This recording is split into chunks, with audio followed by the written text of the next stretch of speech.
Cage wrote 4 minutes 33 as a piece in 3 movements where the performer does absolutely nothing, allowing the audience to absorb the sounds around them. Everyone experiencing the piece in a different way, therefore, because we all hear things in a different way. Tonight the piece is being presented in a full orchestral version conducted by Lawrence Foster. He's going to give a downbeat to each of the 3 movements. He'll turn pages when he needs to, and of course the orchestra will remain silent, we hope, throughout the piece. I reckon Cage would have been pretty pleased that this piece is being televised, because of course you at home are going to experience this piece in a very different way to those of us here in the hall.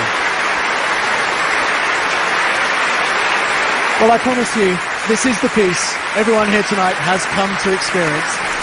There really is nothing like John Cage's 4 minutes, 33 seconds.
Well, that's one of the most extraordinary performances I've ever experienced here in the Barbican Hall.